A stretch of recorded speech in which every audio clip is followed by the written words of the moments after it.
Hi guys, Derek with Automatic Door and Hardware here. Today we are going to be installing a Stanley Magic Force. I have one off of a different door that we are going to be repurposing to put out a few Stanley videos for you guys that need extra help on these units. If you look down here, we have all the components. We're going to be, you got the header, we have the motor gearbox there, and the white label controller, closed speed module, and switch there as well. So yeah, everything's a little bit in rough condition because we pulled it off another door and we're gonna be putting it on this one now. So I apologize for that, but the process is gonna be the same. So what I did first is I started by measuring the header length just to verify size of this. This is on a standard 36-inch door. It's coming out to about 39 inches, so which means we're going to need about 1.5 inches overlap onto the jamb. So I'm going to mark that out up here, and then we'll get to mounting here. So I think I actually already have this mounted, marked out from the previous installation video on the EZ7000 unit, and I do. So we are good there.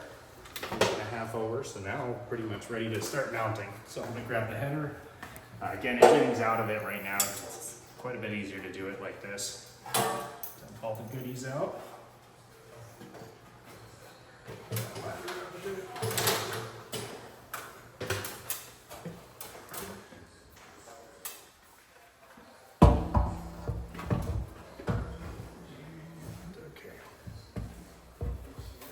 That's what it's going to look like when it's mounted. I'm going to grab my screws here in my pocket and my drill, and we'll get this mounted.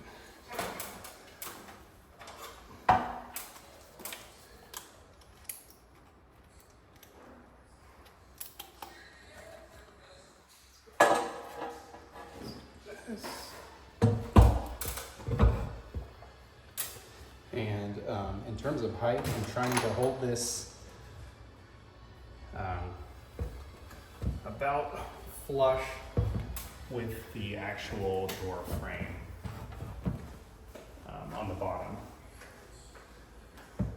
or about 1/2 inch to 3/4 inch will work too. So it's probably where I'll go right here, so we have enough meat to go into. And I'm just going to put one here in the center so that we can level this.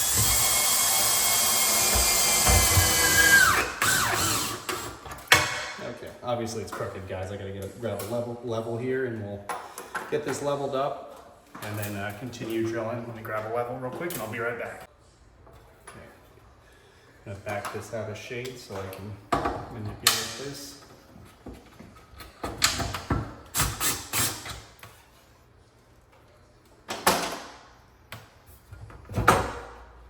All right, now looking good on height. Now we're gonna get this level here.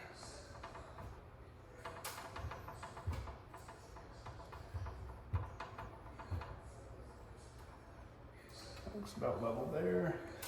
Always visually check, make sure your level is on the unit, because I was up on a screw there, so double check. It's better, still looks good. All right, so we are good to put in a few more fasteners here.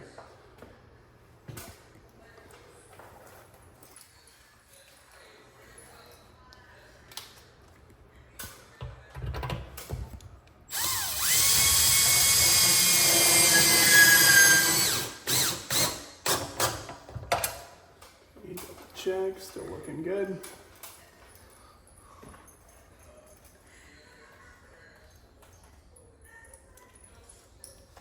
Let me go over here, hit this one.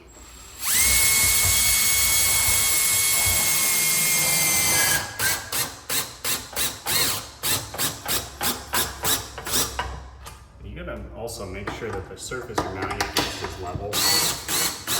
I've already done installs on this, and I know this surface here, the mounting surface, is level. So if it's not, just make sure you shim it accordingly.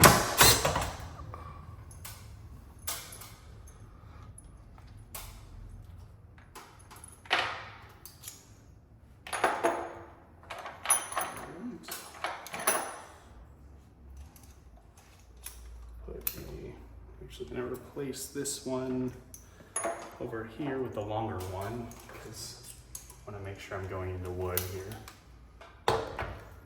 and not just the trim that this is mounted on.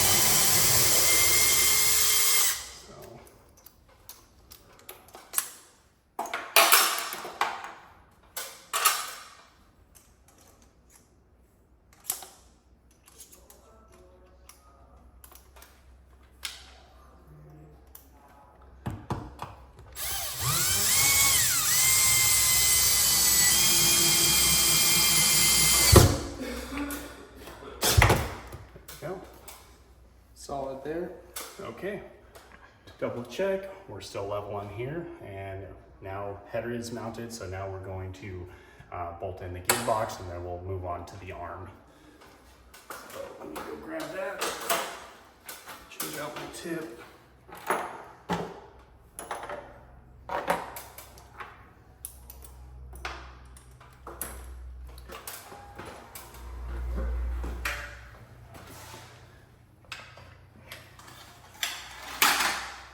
And these Magic Force units are pretty heavy unit here.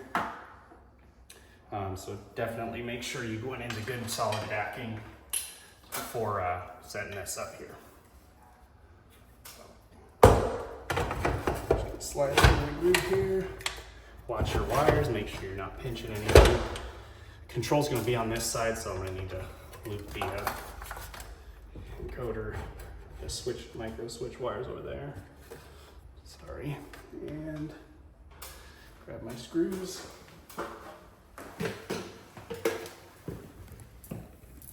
Now there are 4 screws that hold in the Magic Force motor gearbox onto this steel plate. So we're just gonna line them up and fire away. There we go. Okay, that's 1, 2,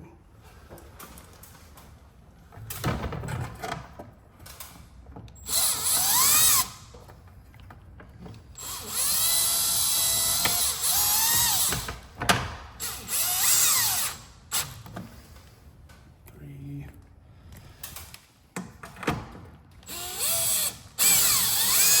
and 4.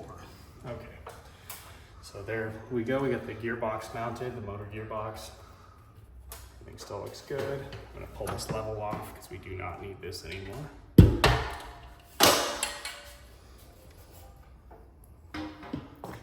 And next we are going to be mounting this arm.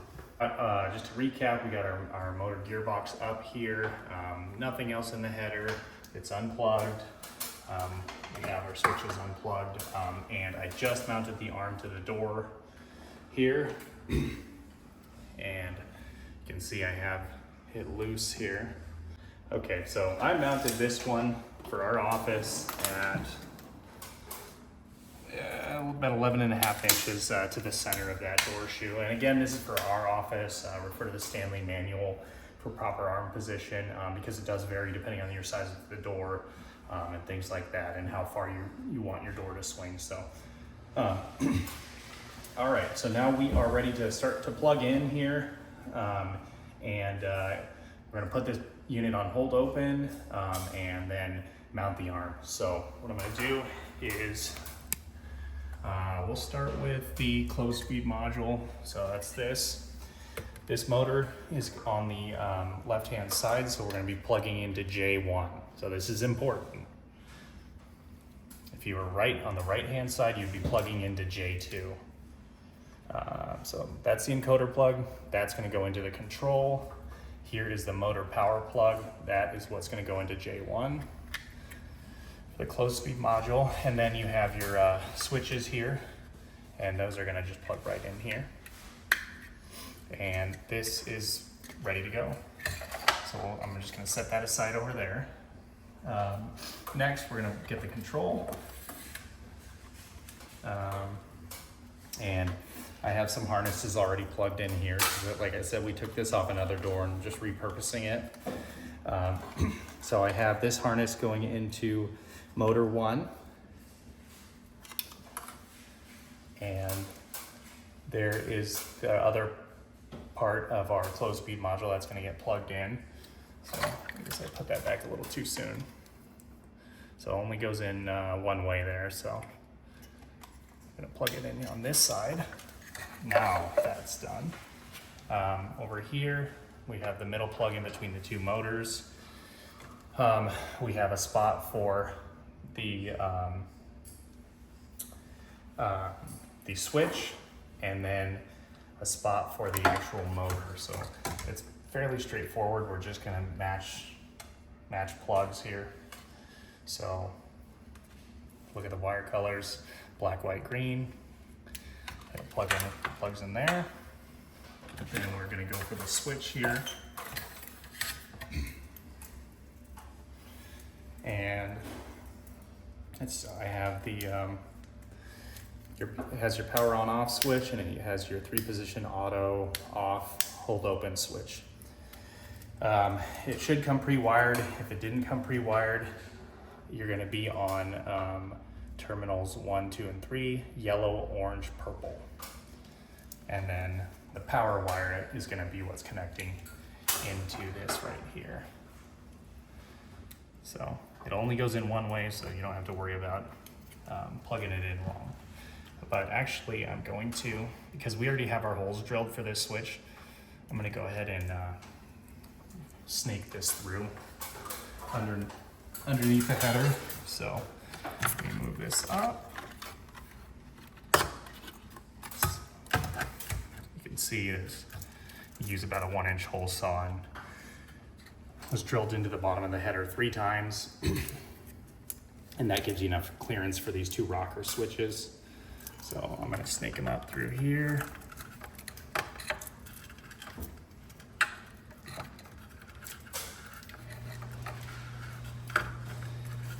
And Stanley usually gives you pretty excessively long cables, so gotta snake it all the way through.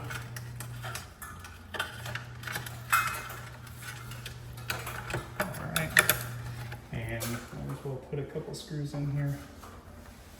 Just get them started.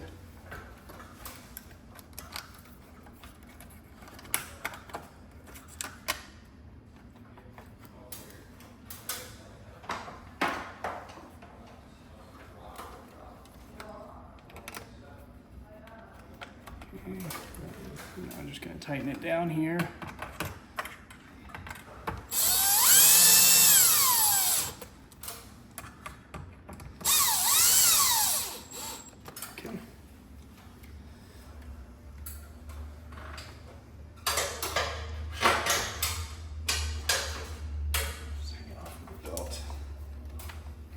Okay. All right, so now that I have that snaked up, we'll go ahead and plug it in. So pretty obvious here, power connector, we're gonna go right here. See, it does have a D shape, so I can't plug that in wrong. And then here is going to be TB2. So if you look down here at the control, there's it's labeled TB1, TB2, TB3, TB4, TB5, and then it comes back up here, TB6, TB7. But we're going into TB2. So again, these ones will only plug in one way too. But you do have to be careful where you plug in, because it's the same connector at every point. So you could potentially plug this in down here and wonder why it's not working, but it's because you have it in the wrong spot. Okay, so that's hooked up. Now one last wire here, and it is from the encoder on the actual motor. Okay, so last plug, encoder, controls up here. If you look carefully here, we have 2 encoder spots. This is encoder 2, this is encoder 1, and it does label this out on the control. So we're gonna go encoder 1. So now that's ready to go. This right here on TB3 is this is a breakout jumper right here. These are just power jumpers. You don't need to worry about them, but you do need to have a jumper here for breakout so that it doesn't think the unit is in breakout. Otherwise it will not operate. So I'm gonna set this up here. Well, yeah, we'll just set it up here. Okay, and we are gonna power up the unit. Okay, there we go. See, you should have lights on the control. As soon as you power these up, you should have lights on the control. If you don't have lights on the control, check your power coming in. If you have power there, then the control is likely down. So let's go ahead and take this switch, and we're gonna put this unit in hold open. So this is down. So what's gonna happen is this spindle is gonna wind up. We're gonna wait till it hits this hard stop right here. Okay, now what we're gonna do is, and I need to actually fix this here real quick. Give me one moment, guys, I'll be right back. Right now I have the door at my full open position. This is where I want to be. I'm at maybe 100 degrees, 105 degrees. I need to pry this out so that we can orient this correctly. So usually a good way to do that, don't poke yourself, but if you wedge like a flathead in here, you can usually give you enough space to pry this one out, and it's coming.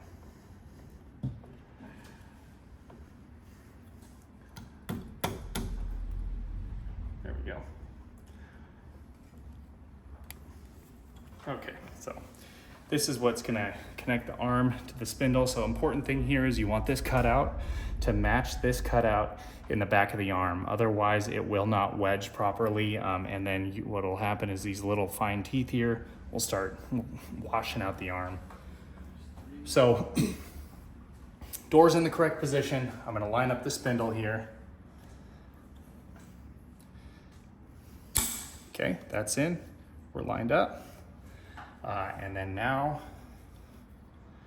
you can pull that out, and we are gonna put the arm on. Again, door is in the hold open position. You should see it say 06. And then we're gonna just kind of get this to the right spot.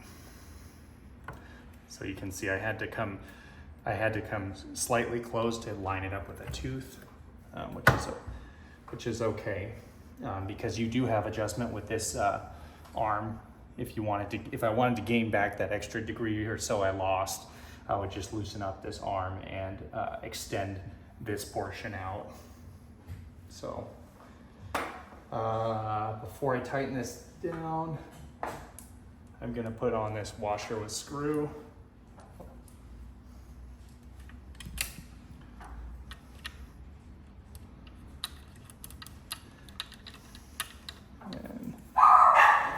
Pause.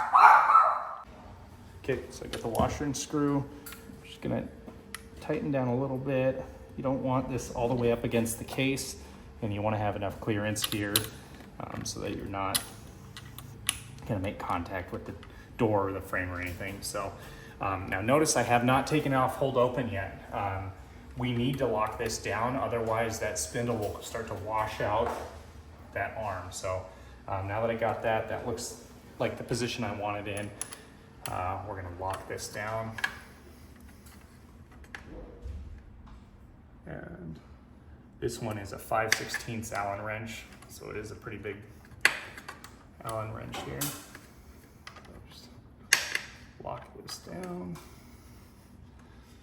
And this one you wanna put some torque on. Can get you lined up, okay.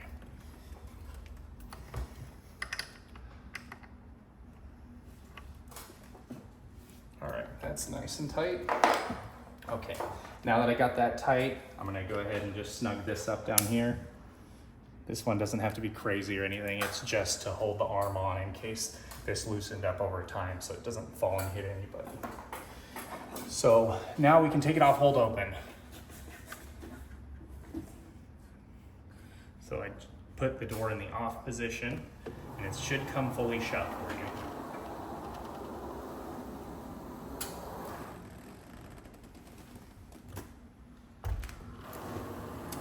can see right now it's cycling because we haven't programmed this control. So we're gonna go ahead and program this control here.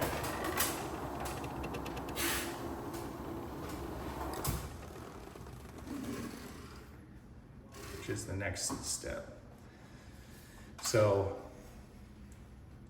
next thing we're gonna do, make sure your door opener is in the off position. We can start to play with these settings. So what I'm gonna do is I'm gonna put this into a learn mode. And this is pretty difficult to get to, these buttons, especially if you have bigger hands or fingers like me.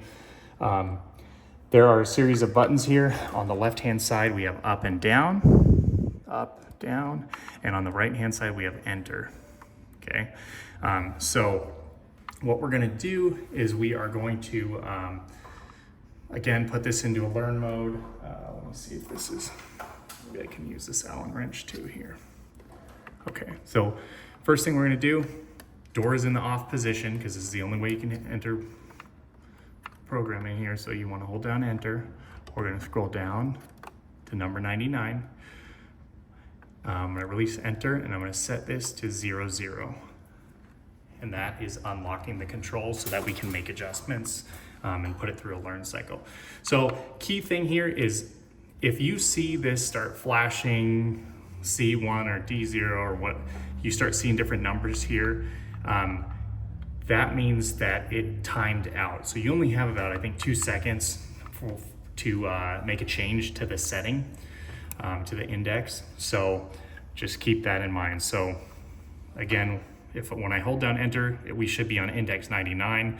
When I let go, it's gonna tell me what we're at, what we set it to. So 99, 0, 0, perfect, we're unlocked. So now I'm gonna hold down enter again, and we're gonna go down to number 96, 96, and we are gonna set this to 0, 1, which is letting us know, or letting the control know that we need to go through a first initial sequence, which is where the door was gonna open, shut, kind of weigh itself, and be able to work again here. So it should say A0 after you do set number 96 to 1. Okay, so here we are setting 0, 0. So this is setting what type of Stanley door you have. So I have right here, we're gonna be running this door by push plates. Okay? So it's gonna be an 88 door opener. It's a single unit because we only have one motor here and a single door. So I'm gonna set this to number 7, which is going to be a single motor, low energy. Now, other combinations you can have a double door low energy, a dual motor low energy, you would set to 8. If you have a Magic Force where it's run by sensors, it's fully automatic, you are going to set that to 0.5 for a single and 0.6 for a dual full energy. So again, we have a single door, low energy, so I'm gonna set 0, 0 to number 7.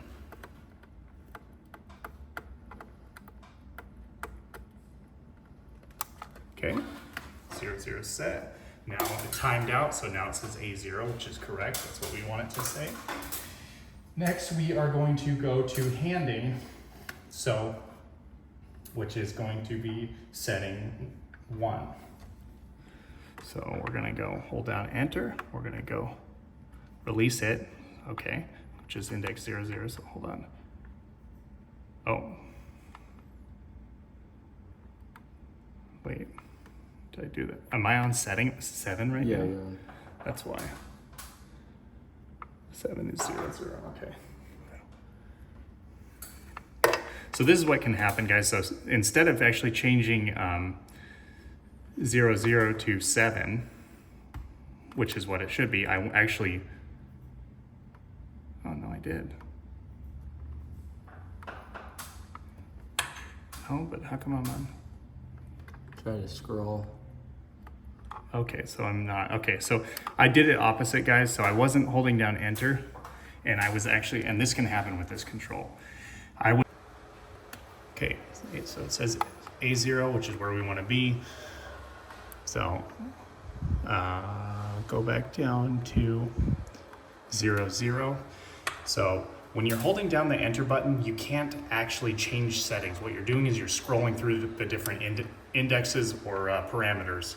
So what I did earlier was I held down, I got to 0, 0, and then I just scrolled up to 7, and I didn't actually set index 0 to 7. So holding down enter right now says 0, 0. I'm gonna release enter, and I'm gonna scroll up to 7, which is again for a single ADA operated door. And we're gonna hold down enter, 0, 0, and you can release enter, double check, yep, set to 7, so we're good. Next we're gonna go to index 1, and we are going to set this to 0, 0, which is right hand.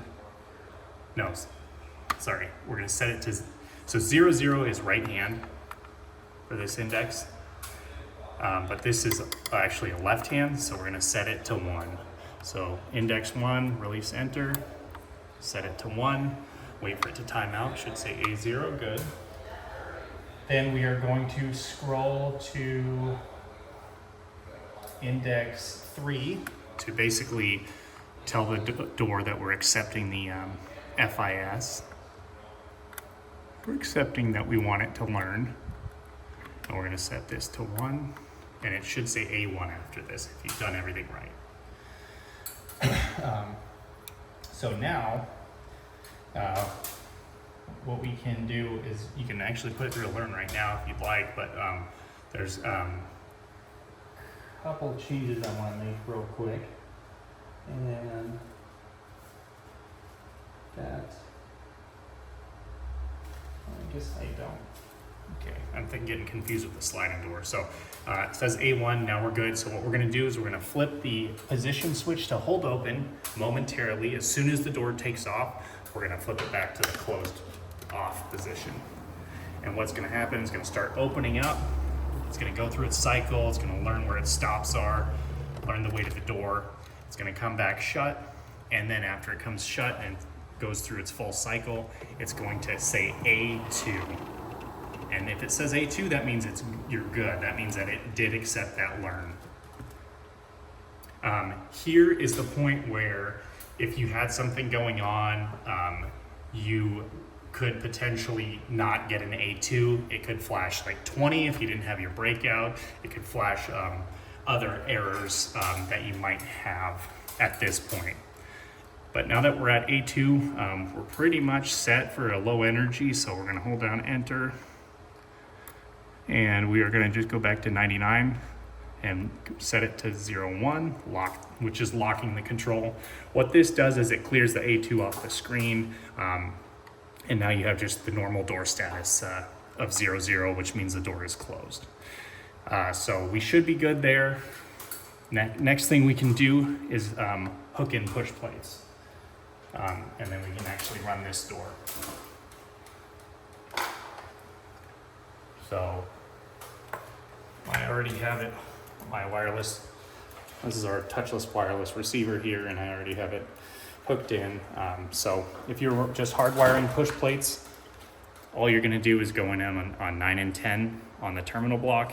And then all I did for the wireless receiver is snag power from number 5 and 6. And this is just gonna plug in on TB4.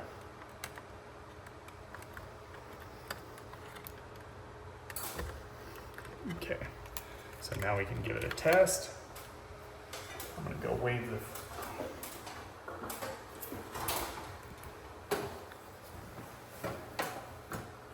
oh, and I still have it in the off position, so we're gonna flip it to the auto position. Give it a signal.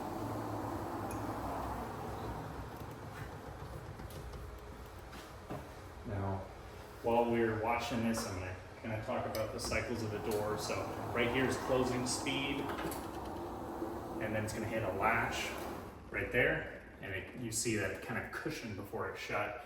That is your latch speed. Let me open it, cycle it again, talk about the open cycle. So that's your open speed right there. It's gonna hit back check right there. And then this is your full open position where it starts its time delay. And then once it times out, it's gonna come back fully shut during the same close cycle I just explained. I actually just reactivated the sensor here when I walked past it. But so a couple things with this cycle that I wanna change. So let me just show you, the closing speed looks fine for us for this door, but I'm gonna show you exactly how this this works here. So right here is our close speed module. I'm gonna put it on hold open right now. We're gonna let it come fully open, and I'm gonna turn this counterclockwise while it comes shut, and you should visibly be able to see this speed up. So off. So it's gonna time out here. So watch it. Okay, so that slows it down. Counterclockwise slowed it down. See, I made it slow to a creep. That's all the way up on the closed speed. So you can make it creep, or you can make it go real fast. So I'm gonna show you again. So the one labeled CLS is your closed speed. So hold open, I'm gonna put it off. Now, right now I have it all the way up. And you don't really ever want to run the door this fast, especially for a low energy application. But that's how fast that goes. So now let me tune that properly here. For this door, we want about 4 seconds to close, 4 to 5 seconds to close. I'm gonna turn this down. I think it was right about here. 1001, 1002, 1003, 1004, 1005, 1006, 1007. And that looked really good right there. So here's the other adjustment, which is your check. So I'll show you again what that is here. That's right at latching. So if like you had a bound door, maybe you needed to overcome a strike or something, you could turn this way up and get it to kind of slam so that so I'm gonna rotate it clockwise. And I can actually power the door down too. And these are actually not affected by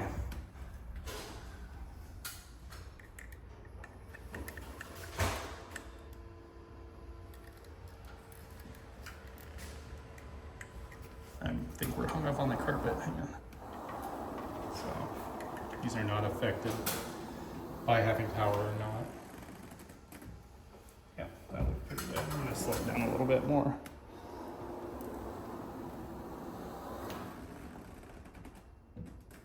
Yeah, that looked pretty good. Okay, so that's that adjustment. I'm gonna turn the unit back on.